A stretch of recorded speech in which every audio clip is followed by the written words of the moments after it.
Patrick's Garage. Hello, you guys. Finding out what's wrong electrically is generally the hardest part. I find it much more interesting myself. Why warning lamp gives a weak light when the engine is running? For this, we need to understand how charging system works. So, let me just read a little paragraph about charging system that says function alternator voltage regulator. When the ignition is switched on, current flows through the charging warning lamp to terminal D plus on the voltage regulator. Via the regulator, the current is conducted through the field winding to the earth. When the rotor starts rotation, alternating current is formed on the stator. Most of the current is rectified by the positive and negative diodes and is conducted via the B plus on the alternator to the battery. A small part of the current is rectified by the magnetizing diodes and is led via 61 cut D plus to the voltage regulator, and from there to the field winding. This cycle is repeated until the regulating voltage has been reached, at which point the lower contacts, it's mean left contacts, on the voltage control open, and field current must pass a control resistance. If the voltage rises in spite of this, the ammeter on the voltage coil is pulled further down so that the upper contacts, right contacts, close, whereby the field winding is earthed at both ends. Okay. This causing the voltage to drop rapidly.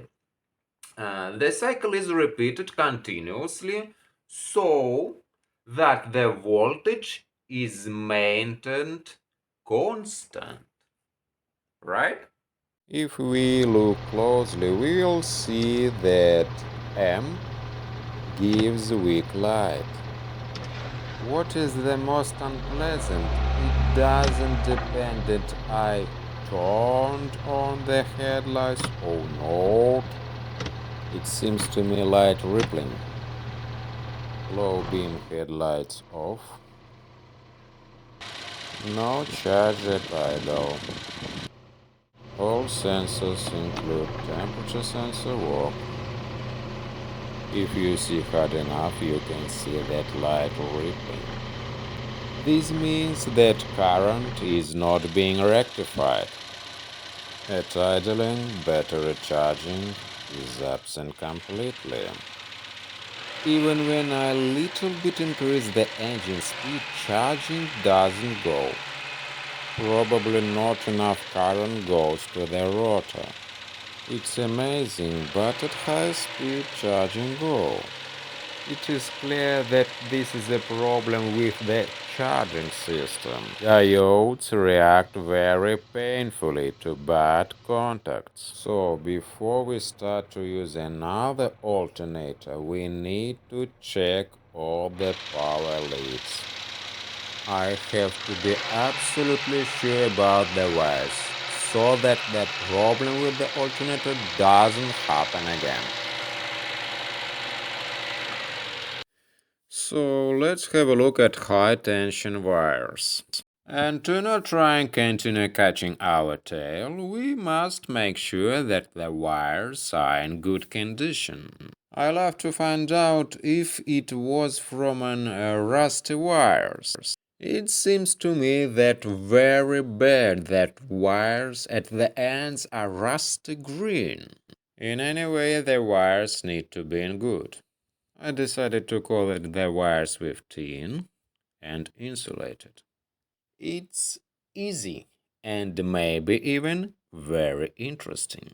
To insulate my wires, I'll be used heat shrink tubing. First, I need to measure a piece of the tubing.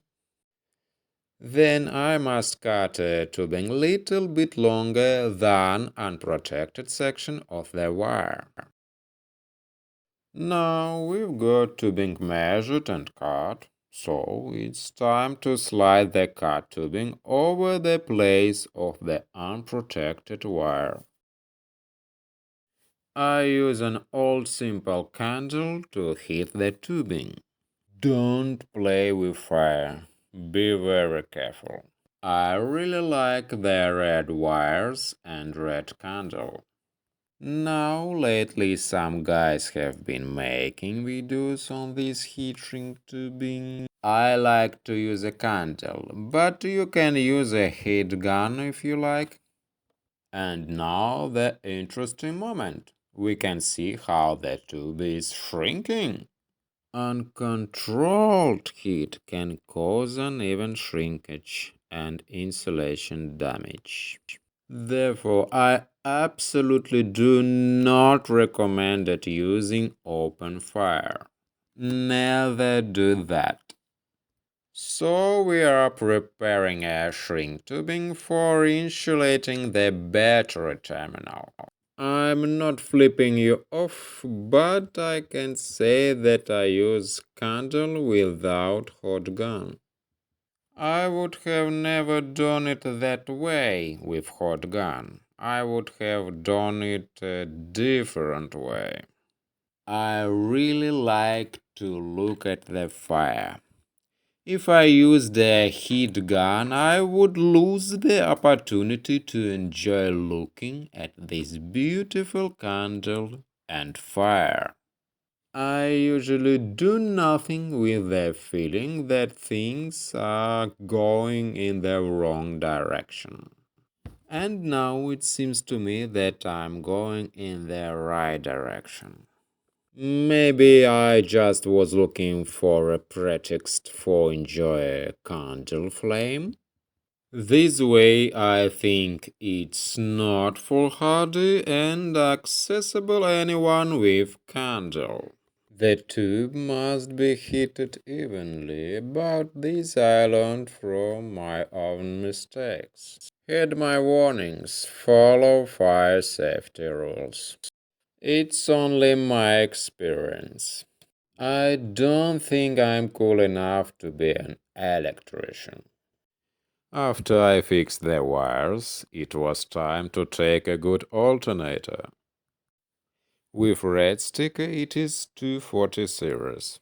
I also have spare alternators from 140 series. In my messy garage, I found only two 35 amp alternators.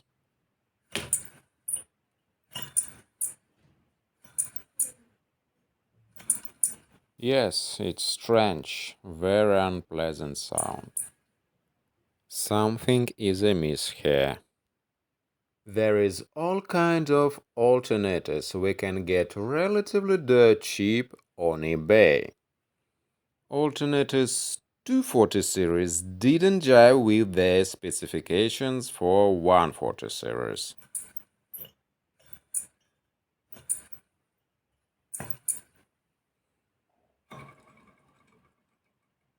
Could it be the brushes or bearings making the sound? No brushes here.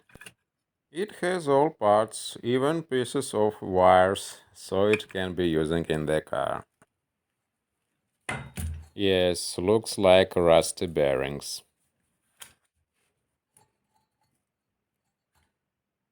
This one is in the best condition.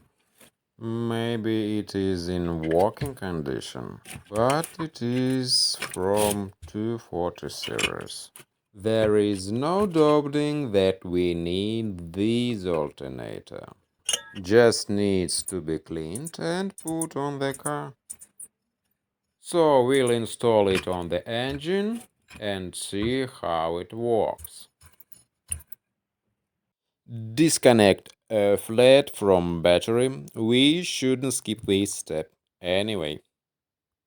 And first, what we need to do for removing alternator, disconnect wires, and we start from B plus terminal. This wire would go from battery.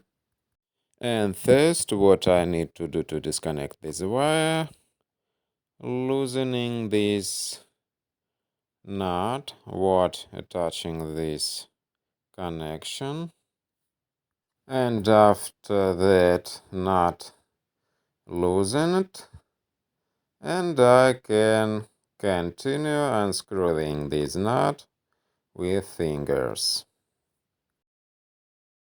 Here I disconnected the terminal with the wire. So that the nut is not loosed, screw it into its place. Now we disconnect the wires from terminal D+. For this I need 8 mm wrench, because it is German alternator Bosch in millimeters, all nuts. So that the nut is not lost, I screwed it in its place.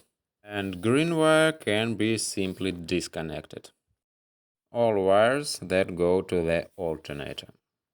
Remove the bolt for the tensioning iron. Original there was only one bolt without nut. The threads in the alternator body loosened over the time because it's made of aluminum. Aluminum is a very soft metal and therefore hard to add a nut. Remove the bolt securing the alternator to the engine block. The bolt with which it is attached is an inch size. And lift out the alternator. Bolt, here it is, right here. You see the back of alternator with all connectors. Alternator from Volvo 142 that I found in my messy garage, as I said earlier. When I removed this alternator from my old 142, I just cut the wires so that I would not confuse the color of the wires. Right here you can see a thread bolt.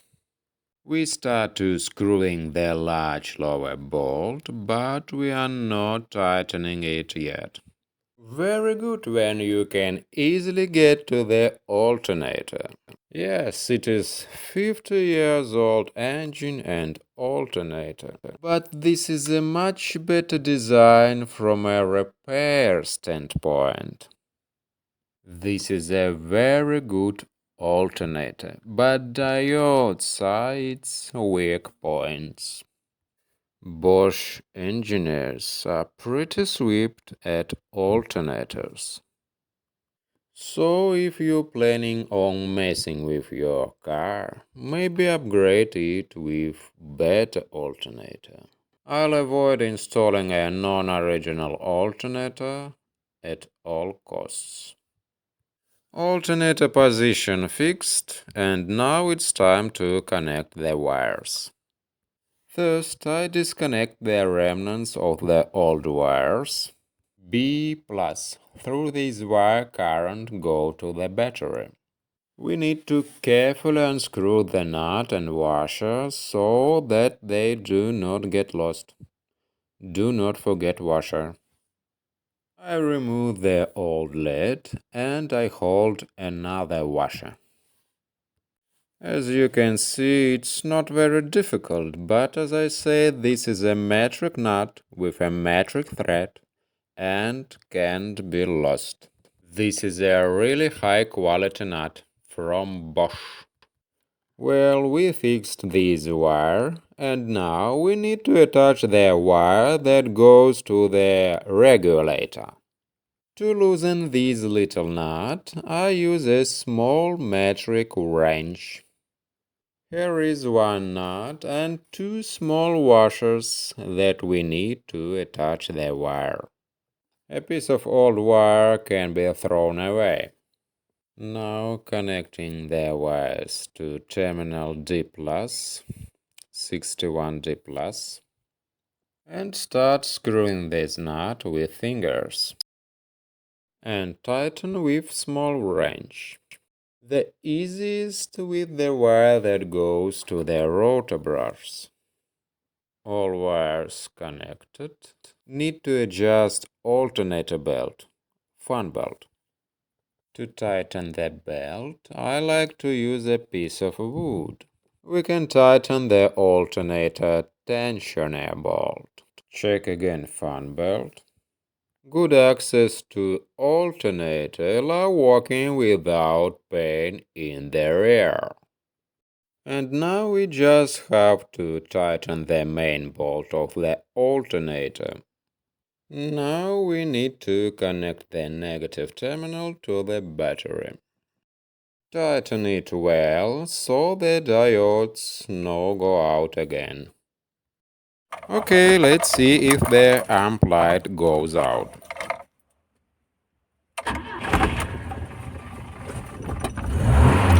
Very well, light on the handbrake lamp. Perfect. Let's turn off the handbrake to make sure all the lights are off on the dashboard.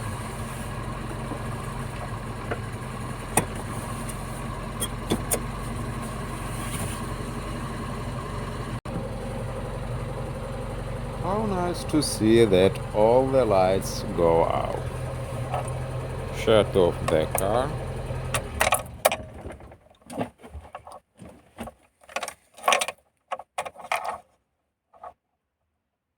And let's start again. If you're not subscribed to my channel, please consider clicking the subscribe button. And then also there is a little bell button right beside that. If you click that, every time I repair my old cars, you get a notification. Thanks for watching. Bye bye.